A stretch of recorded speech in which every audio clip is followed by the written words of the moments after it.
Hello. Today we have our matchup lies video for week 15. We're going to do this every week of the fantasy playoffs.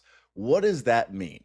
When you open up your fantasy apps and you have all of your players and there's that one number next to their name and their opponent, it's going to be that rank that defense is against the position. So for example, we'll throw on the screen here the matchups. The Eagles against quarterbacks, they're 14th this year. That's the number that you would see in your app.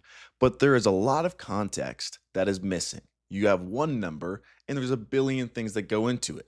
This video is going to be about that context and the lies. About 25% of those numbers, they're not fully true.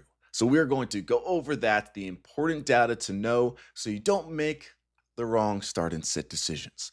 So different context to know that we'll go through for quarterbacks, receivers, running backs. We will talk adjusted to their schedule. That is what is on the screen right now, the main one.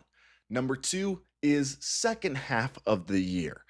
Last 5 games, that sort of thing. Recent play compared to play over the first few months. We will talk injuries. We will talk shadow corners. We will talk different positions, alignment, the slot, and outside receivers. We'll talk about rushing quarterbacks and receiving running backs, that sort of thing. So much that goes into those numbers that don't really show up at first.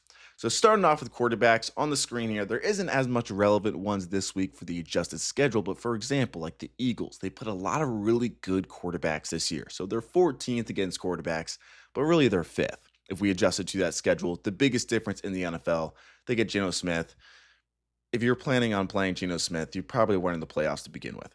But for example, like the Browns, the biggest difference in a positive way for your quarterbacks. Caleb Williams at home against the Browns. They are 4th best against quarterbacks, but we adjusted to that schedule. They've had a really easy schedule, a lot of really bad quarterbacks.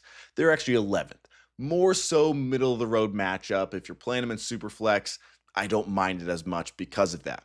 So I'll leave these up on the screen in terms of here are the matchups, and then here is when you adjust it to that schedule, how it really is. And some are obviously the exact same, like the Cowboys are 32nd. When you adjusted the schedule, it's not helping them. They're just really bad.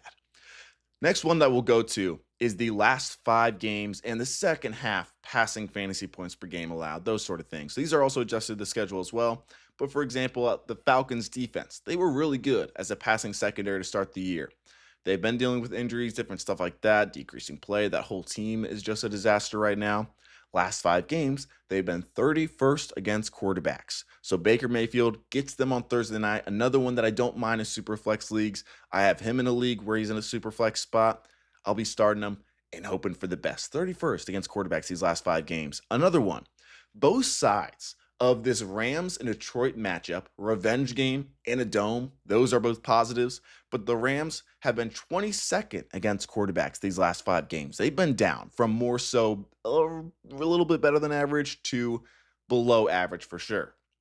Lions, they were average and then went to just kind of not good. They are 26th in the second half of the year. They've been dealing with a lot of injuries. Branch is also out now. That doesn't help.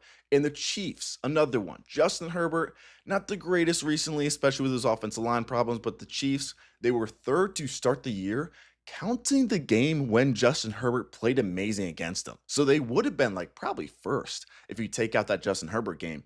But in the second half of the year, they've been 21st. They've been on the downtrend, and maybe McDuffie, that outside corner, plays a little bit in the slot. He probably should play a little bit more in the slot, but McDuffie could be out this game. So keep an eye on that.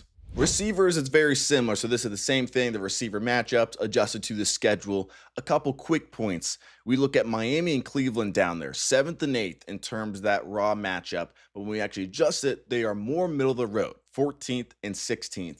And Miami specifically, 25th against receivers in these last 5 games. That secondary isn't that great overall. Recently, it's definitely shown. So better matchup than you'd expect for a DK Metcalf. The Raiders are kind of the opposite end of this. So they're 28th, but when we adjusted to the schedule, they're 24th. And then again, last 5 games, they're actually 17th. What worries me here that you wouldn't see is just the potential game script of this game. The Eagles are like 2 touchdown favorites. If this defense dominates the Raiders, are they not, if they don't score early, those Eagles receivers, then they could be in trouble because it could be a lower volume day. So more of a middle of the road matchup. one that isn't as perfect as it looks in terms of them being 28th against receivers. The Falcons, again, Tampa Bay receivers, just like quarterback, Falcons are 32nd in these last five. Tampa Bay receivers have been annoying, but they have a great matchup. In Pittsburgh, it's the opposite. They were 26th against receivers this year. When we adjusted, they are 29th. We've been hunting them all year, 29th against receivers. But these last five games, they've kind of turned it around. And it's been against really good teams in terms of receivers. Chargers, Bengals, those type of teams where they have lots of good receivers, and the Steelers have held up. They've been 11th against wideouts in these last five games. Not as good of a matchup for Jalen Waddle as we'd expect, especially when you consider Tua in that weather on the road there. There are two shadows that matter and then two alignment receivers that matter. First one being DJ Turner on Zay Flowers and then Stingley Jr., sadly, on Michael Wilson. We've seen the Turner and Flowers matchup a few weeks ago or 2 weeks ago. Flowers had not even 1 point. He had a touchdown called back, but still not a good day overall. Bengals and Texans are both good against receivers in fantasy this year, but it's even harder for those two specifically. Wilson at 30 points per game in his 3 games as the wide receiver one. I would still play him. Just a harder matchup this week against Stingley. You're really hoping that volume comes through. The two that are more alignment based. There are some defenses that are way better against slot receivers than they are against outside receivers, and vice versa. The Bengals kind of being one of those. But the ones that matter this week is Courtland Sutton versus the Packers and Teshro McMillan versus the Saints. Both good for them. The Packers are 4th against those slot receivers. The Saints are number 2. But when we just talk about those outside receivers, the Packers are 22nd and the Saints are 19th. So in terms of looking at these matchups, it would be like 11th to 19th for Teshro McMillan. And when we're talking about Sutton, 12th to 22nd, because they're going to be lining up on the outside 80% of the time. So that's a big difference. And some running backs to end the video here. Starting off, a few from that adjusted schedule graph. We got the Houston Texans playing against those Arizona running backs, those Flyers. They look ninth on paper. They're actually number 1. The two that it's positive for, Bucky Irving and Devon Achane playing against Pittsburgh and Atlanta. Achane against the Steelers, they moved from 10th to 17th. And Bucky Irving against the Falcons moved from 18th to 25th. Second half of the year, the resurgences are what sticks out for running backs, though. There are two defenses, particularly Baltimore and Miami, that were horrible in the first half of the year in terms of rushing fantasy points per game allowed. They were 31st, Miami was, and Baltimore was 29th. The second half of the year, they have been number 1 and number 2. Just insane bounce backs. We saw this Baltimore last week against the Steelers rushing attack. Steelers did good as an offense, but in terms of that rushing production, it was basically non-existent. Now the Steelers will play Miami. Kind of unlucky for the Steelers running backs, but hopefully those Steelers running backs get some receiving against that Miami defense because they have been really good in terms of the rushing production allowed. Baltimore will get Chase Brown again. They had him 2 weeks ago. Didn't do a whole bunch on the ground. P. Ryan was really bad on the ground that game, but he had 7 catches that game. Chase Brown did. So hopefully that happens again against this Ravens defense. Some others that stick out in the second half of the year, the Colts, some injuries. Buckner's still been out. They've been 24th in the second half against the Seattle running backs. The Jets, ever since they traded Quinn Williams, 32nd. Congratulations to Travis Etienne owners. And the Patriots, they lost Milton Williams until at least week 17. They've played 3 games without him, and they've ranked 29th in EPA against the run. And that was against the Jets, the Bengals, and the Giants. So not really like the greatest rushing attacks. So a good sign for James Cook, where usually you'd see, oh, they're number 1 against running backs. Basically, all of his production comes on the ground in terms of James Cook. And they haven't been the greatest against the ground. So not overly worried for James Cook. I at least wouldn't bench him if you're deciding between another guy that has a great matchup, but is more so that flyer flex play. Would still stick with James Cook there. The last one to point out, just a few quick ones, some positivity.